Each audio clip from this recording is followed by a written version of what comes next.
If only I could turn back time.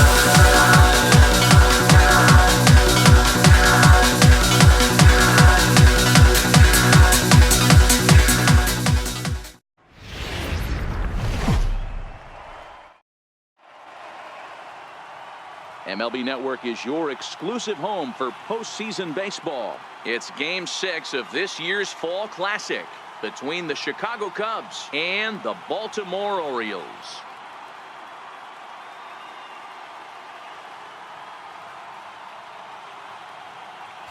Hi again, everybody. Matt Vasgersian. Welcome to the World Series here on MLB Network. With me is Mark DeRosa and Dan Plesac. And Dan, obviously, a lot of things still up in the air as we get ready for Game 6. It's been a tight series so far, which we kind of expected when we started, but now it's backs up against the wall time. The series has shifted locations, and now these guys need to win the final 2 games at home to win it. This crowd should certainly help, but they've still got a tough task at hand. The postseason is officially in full swing. Lineups and first pitch coming up next.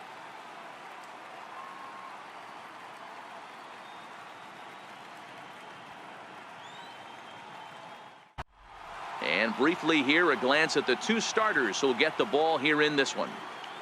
Blaine Hamilton will look to keep their World Series hopes alive on the mound. What's your take on him, Dan? Hey, Matt, this guy keeps his team in the ball game. He's won 2 of his last 3 starts, so he's been throwing the ball really well. And one of the keys for this guy is getting early outs to keep his pitch count down. If he can do that, he should be able to get into the 7th or 8th inning in this one here today. First pitch of the at-bat on its way. A curveball hit right back at him. And he'll flip on to first to record the out.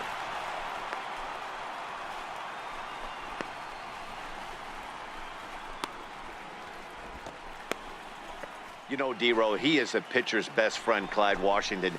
Down in the strike zone, he'll definitely call that ball right at the knees. If he's consistent with it, Dan, which Clyde always is, I'm okay with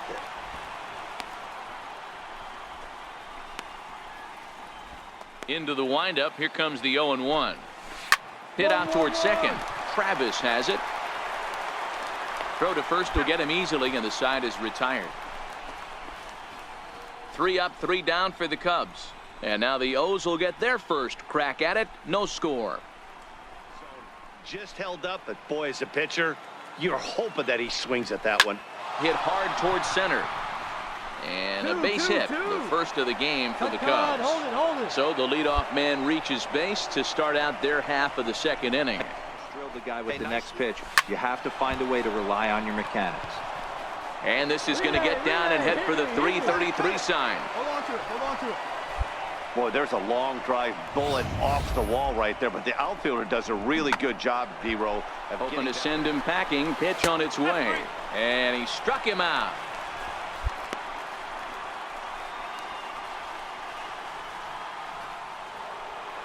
Stepping into the box, Javier Baez. Batting 7.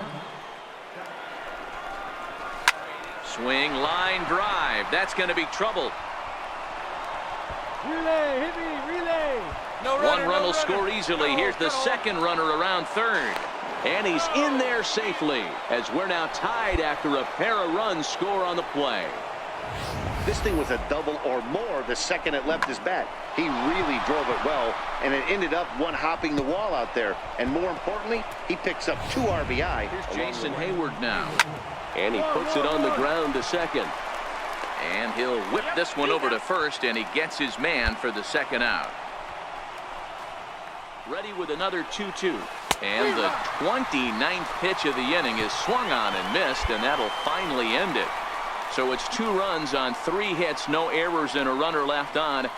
On now to the bottom of the 2nd, and we are tied 2-2. Ready on 1 and 2. Line toward the gap in left center. That's his first base hit. Make him 1 for 2 now. Hey, this guy's having a big series in the postseason. It looks like to me that the 2-1 on its tailor-made to short. 6, 4, 3, and they turn the double play.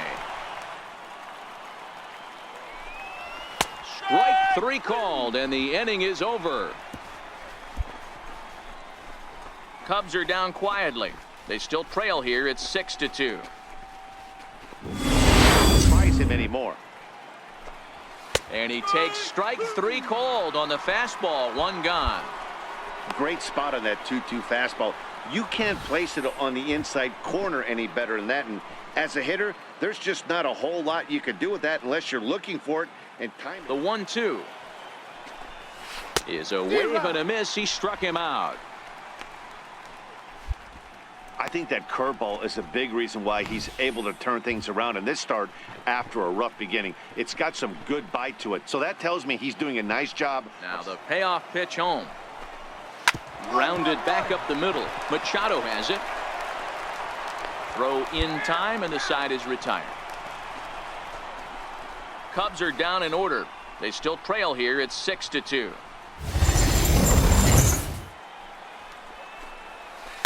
A swing and a drive to center field. That one's got a chance. Eaton going back, and this ball is gone. No chance to make a play on that one. A solo home run there for Javi Baez. His first homer here in the series, and with that, it's now a 6-3 ball game.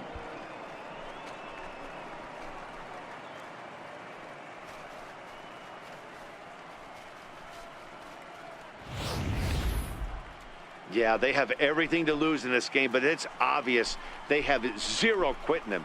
They're going to battle until the last out, and with that homer, they're that much closer to prolonging the series.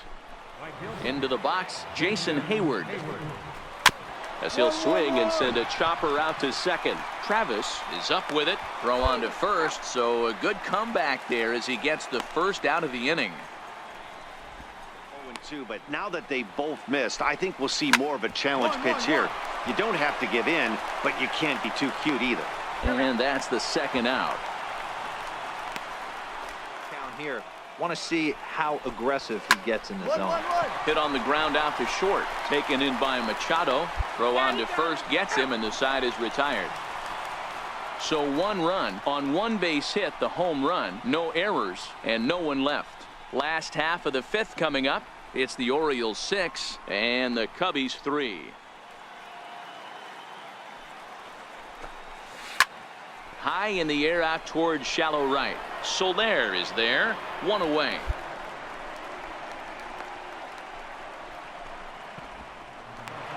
Here's the first pitch to him. This one's down to third. And the 6th inning is progressing quickly here. Now 2 away. Kind of spark plug. He gets this team going. So if I'm on the mound right now, you really want to try to get this guy out to hopefully keep. Well, the play's been made, and that retires the side. Nothing doing here this half. 6th, 7th, and 8th place hitters due up in the bottom of inning number 6. It's the Orioles 6 and the Cubbies 3. Into the windup. Here comes the 0-1. Here's a shot to left field and deep. Look at this. See you later. Over the wall, a home run.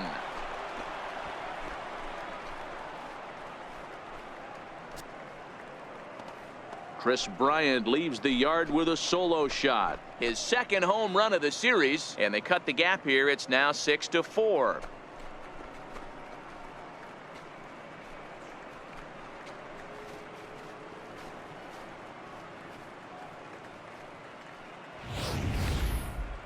Well, people always wonder why some players make so much money, and there's your answer. The great ones find a way to rise to the occasion in the postseason, and he did right there.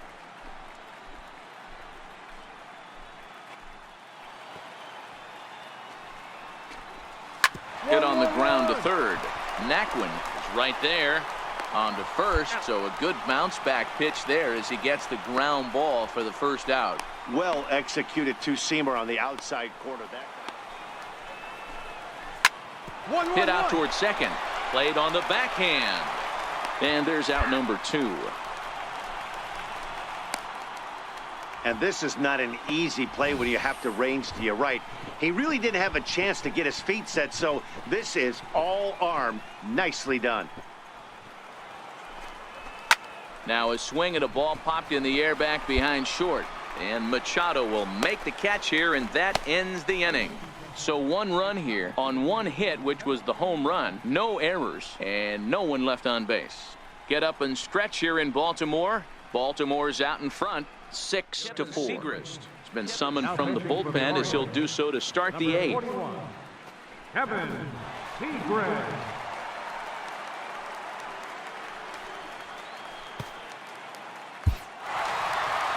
Well, that's not exactly how you draw it up. He gave up a long ball to make it interesting, but it was the only run he gave up, and he hangs on to collect the save.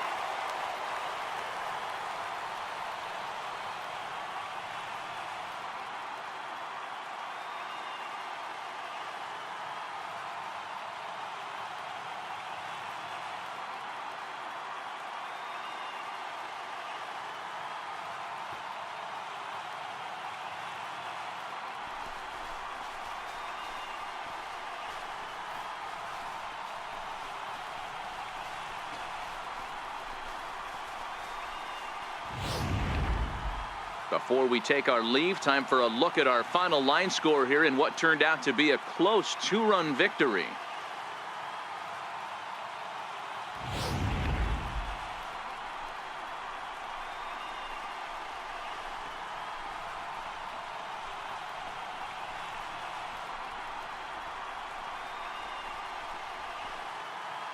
And fellas, when you're on the big stage here at the World Series, you want to make sure you bring the A game, and this man right here certainly did. He's our top player of the game. And Matty, I think you're absolutely right. Some guys just seem to thrive under the bright lights of the World Series, while other guys fade into the background. He was brilliant in this one, and this is some well-earned recognition. 7-5 tonight's final. The Baltimore Orioles even the series at 3-4, so World Series Game 7. Blaine Hamilton pitches well enough to get the W. So that's a wrap here tonight. Mark DeRosa, Dan Plesac, Matt Vasgersian, we're all thanking you for watching Major League Baseball on MLB Network. Have a great night.